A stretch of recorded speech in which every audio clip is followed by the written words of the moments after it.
David, in writing the 23rd Psalm, gives a couple of different scenarios that bring comfort to us as children of God. The first being that he will take care of our needs. We are so affluent as a society, it is hard to imagine what it truly means to be in need or want. However, with this current situation, many people are finding themselves in a state of need. Businesses that were once thriving are now struggling. Jobs that were secure are now in jeopardy. Terms like essential and furlough come to the forefront. As Christians, we are all essential to the Lord and essential to his kingdom. David continues on with other things the Lord does for us. Things like he restores us, he leads us, and prepares a table in the presence of our enemies. In 2 Kings chapter 2, verses 23 through 24, then he went up from there, he being Elisha, to Bethel, and as he was going up the road, some youths came from the city and mocked him, and said to him, "Go up, you baldy! Go up, you bald head!" So he turned around and looked at them, and pronounced a curse on them in the name of the Lord.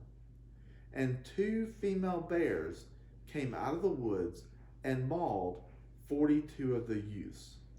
Elisha was traveling down the road after performing a miracle to make the water drinkable and the land fruitful for a city that was struggling. When a group of boys came up and made fun of him for his physical appearance, calling him "you bald head," he turned around and pronounced a curse on them in the name of the Lord, and 2 bears came out of the woods and mauled the young boys. The psalmist wrote, "The Lord is my shepherd, I shall not want." When we read this, most of us think of not wanting for anything physically, but with Elisha, we see something different.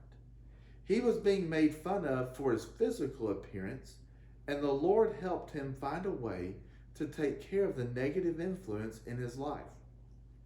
We too can take advantage of the power that we have through our Heavenly Father in prayer.